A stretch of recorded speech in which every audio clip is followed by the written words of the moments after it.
Pero volvemos aquí a España porque la atención está puesta en la ley de vivienda que debe aprobar hoy el Congreso. Hace solo unos minutos, la ministra de Derechos Sociales, Ione Belarra, que la veían ahora mismo en directo en el Congreso, pues ha estado aquí en Buenos Días Canarias y ha hablado sobre este asunto. Las inmobiliarias, que durante mucho tiempo han tenido cooptado el mercado del alquiler, pues ven que aquí sus intereses están en juego, porque por primera vez los inquilinos y las inquilinas no van a tener que pagar el mes de agencia, no se les va a poder incluir en su alquiler tasas como la tasa de la basura o la tasa de la comunidad, y efectivamente esta es una ley que por primera vez inclina la balanza a favor de los inquilinos y de las inquilinas y de la gente que tiene una hipoteca. Esto es lo que decía Ione Belarra hace solo unos minutos aquí en Televisión Canaria, en el programa Buenos Días Canarias. La ley debe aprobarse hoy en el Congreso, en la Cámara Baja, que tenía previsto discutir los asuntos de esta ley como el punto número 2 de su orden del día. Silvia Mascareño, ¿a esta hora se ha aprobado ya la ley o a qué hora está prevista la votación? Pues esa votación está prevista en torno a las 11:30 hora canaria, votación de esa primera ley de vivienda de la historia de la democracia, con la que el Gobierno pretende atajar la escalada de precios, especialmente en el mercado del alquiler. Así que, salvo sorpresa, saldrá con los votos del Gobierno de coalición, es decir, de PSOE, Unidas Podemos, también de otros grupos como Esquerra y Bildu, pero con el rechazo de la oposición, que asegura que no solamente no va a solucionar ese problema, sino que lo va a agravar y además que deja vía libre a la ocupación. La clave es que hay otros grupos, normalmente habituales socios parlamentarios del Gobierno, como el PNV, pero también Coalición Canaria, que denuncia que invade competencias autonómicas y que además hará que muchos propietarios saquen sus viviendas del mercado residencial y lo pongan en mercado turístico. Veremos lo que ocurre, porque la vivienda se ha convertido en uno de los principales temas de la agenda política y sobre todo de la agenda electoral. No hace falta esta ley de vivienda. Lo que hace falta es construir vivienda, pero vivienda de verdad, no humo. Y nosotros decimos no rotundo a esta ley. Bueno, el Estado de Derecho tiene mecanismos para hacer cumplir las leyes, pero en cualquier caso yo no quiero ni siquiera estar en el supuesto de que una comunidad autónoma gobernada por el Partido Popular diga no cumplo la ley.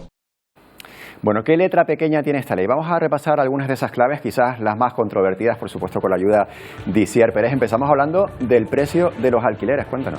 Sí, porque ahora mismo existe un problema candente en España, en casi todos los territorios prácticamente del país, y es que hay poca oferta y la poca oferta que hay tiene unos precios muy altos. De ahí esta nueva ley de la vivienda que, pues a partir de que se apruebe, pues topará el alquiler. Nos encontramos ahora, 2023, con un tope ya del 2%, el próximo año subirá al 3%, incluso por debajo del IPC, que está actualmente en el 3,3%, y a partir también de esta nueva ley no se tendrá en cuenta el IPC cada año a la hora de renovar esos precios del alquiler, sino que entrará en vigor un índice de referencia siempre menor al IPC y que pues fijará ese tope al alquiler. Antonio. O sea que estamos viendo que este mismo año un 2% como máximo se pueden subir los alquileres que se renueven ahora, el año que viene un 3%, a partir de 2025 ese nuevo tope, pero ¿en qué supuestos los propietarios sí que pueden modificar esos precios a su antojo? Solo si pues esos propietarios o esas viviendas están fuera de las zonas tensionadas. En el caso de que estemos en zonas tensionadas, nunca podrán cambiarnos ese precio del alquiler.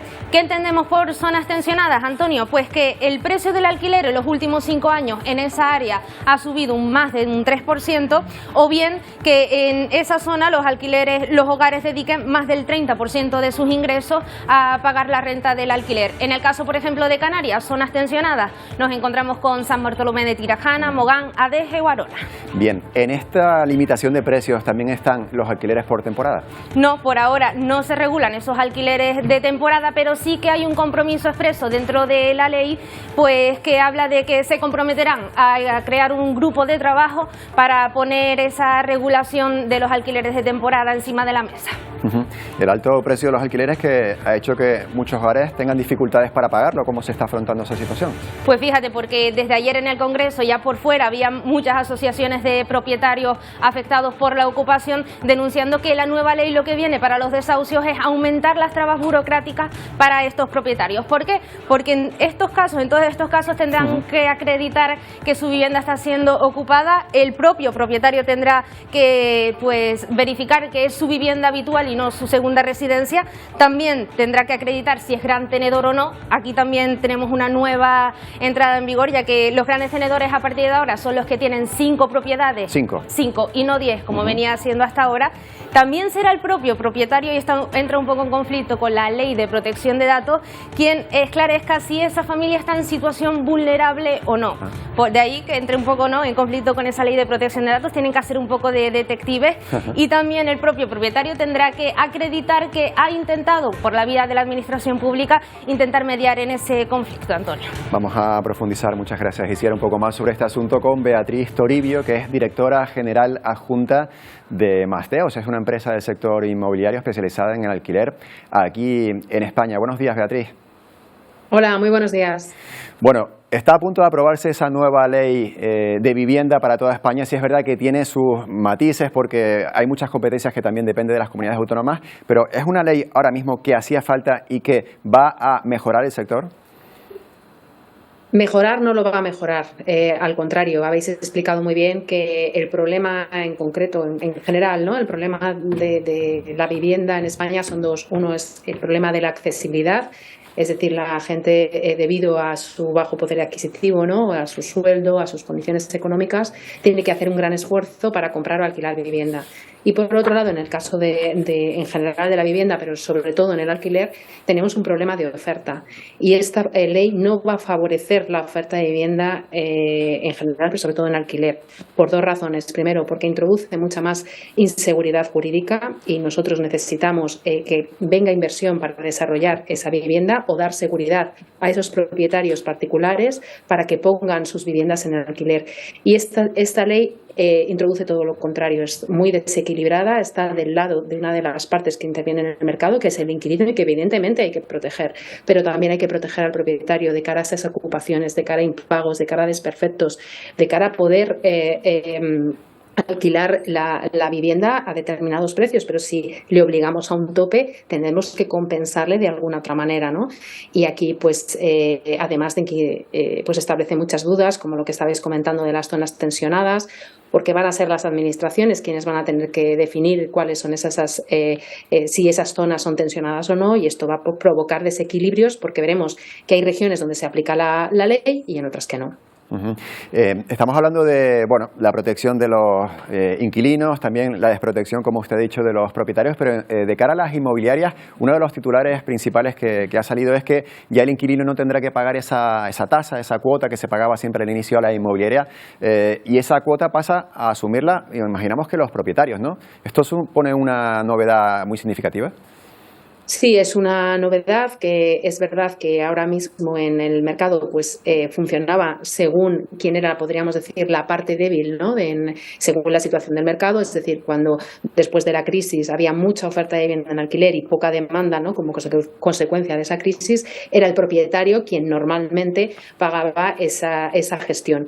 Ahora, sobre todo en las grandes ciudades, como la demanda es tan alta y la oferta es tan pequeña, sobre todo suele cargar del lado del inquilino, perdón. En otros casos, a veces se divide esa gestión, ¿no? Los costes de esa gestión. Esto veremos qué consecuencias tiene. Sin duda vamos a ver pues diferentes casuísticas. Va a haber propietarios que van a optar por alquilarlo por su cuenta y riesgo, y otros propietarios pues que no tengan tiempo para poder mostrar esa vivienda a esos futuros inquilinos, etcétera, pues sí harán frente a esos gastos, ¿no? Esta es una medida más, pero es verdad que es una medida que muestra ese desequilibrio que comentaba respecto a propietario e inquilino. Algo que también ha llamado mucho la atención en estas últimas semanas es ese incremento de viviendas sociales, ¿no? Se van sumando de miles en miles cada vez que el presidente del gobierno habla. Yo no sé si ustedes lo valoran como algo que puede desequilibrar el mercado o al contrario, que va a venir a equilibrar esa oferta y demanda. Vendría por lo menos esas medidas irían enfocadas a esa necesidad de oferta de vivienda que comentamos, ¿no? Entonces, en este sentido, a diferencia de la ley de vivienda, sí que van enfocadas a mejorar esa oferta. El problema es que, por ejemplo, como es en el caso del anuncio de las viviendas de la Sareb, pues ya se ha hablado mucho de que de esas 50.000 viviendas, gran parte ya están en el mercado, otras están en construcción, otras son esqueletos, están ocupadas, o sea, no están en condiciones para que se puedan alquilar y necesitan grandes ingresos para poder rehabilitarlas. Luego, no es una medida que vaya a ser eficiente y además pues desarrollar esas ofertas, ¿no? Porque hay porque hay una parte dentro de estas viviendas de la Sareb que hay que construir, pues eso va a llevar tiempo, ¿no? Claro. Y lo que necesitamos son medidas también a corto plazo, y para conseguir que más oferta de vivienda en alquiler a corto plazo, lo que necesitamos es que a los propietarios actuales darles seguridad. Y esos propietarios son dos grandes empresas, grandes inversores, a quienes esta ley demoniza y les señala como el enemigo, y evidentemente pues mucha de esta inversión se va a ir a otros países, o vamos a ver que esa inversión en vez de ir a unas regiones sí y a otras no, para desarrollar esa vivienda que necesitamos en función de cómo después se traslade esta ley en cada comunidad autónoma. Y por otro lado tenemos a los propietarios particulares, que son el 80% o 85% de nuestro mercado, a quienes, bueno, pues por ejemplo, les vamos a exigir más requisitos a la hora de, bueno, pues de cara a tener una vivienda ocupada, a quienes les vamos a topar el alquiler si tienen una vivienda en zona tensionada, quien tendrá que pagar esa gestión, ¿no? La gestión de su vivienda en alquiler con una inmobiliaria, etcétera, etcétera. Entonces, esto hará que muchos propietarios particulares pues lo valoren, y con todo este ruido que genera esta ley, pues muchos de ellos lamentablemente a lo mejor se plantean o bien no alquilar esa vivienda o bien venderla. Yo creo que quiero dar una visión, un mensaje un tanto positivo, porque bueno, es verdad que esta ley no ayuda, pero también nosotros, por ejemplo, en Masteos, que somos una empresa especializada en asesorar a propietarios particulares a invertir en vivienda en alquiler, cuando esas viviendas, cuando esa inversión se realiza de la mano de un asesor, pues te va a permitir hacer una buena inversión, ¿no? Y muchas veces las cifras y los datos y esas rentabilidades son tan altas, y está la necesidad de oferta de vivienda en alquiler, que va a hacer que todavía pues estas inversiones en un contexto como el actual de alta inflación, etcétera, como es una inversión segura, pues todavía va a ser atractiva. Ahora bien, el ruido en general no ayuda, y creo que a corto o medio plazo lo que vamos a ver es una contracción de la oferta y un mayor repunte de los precios. Lo veremos, nos quedamos con esa previsión. Beatriz Toribio, gracias por habernos atendido. Gracias a vosotros, un saludo. Gracias.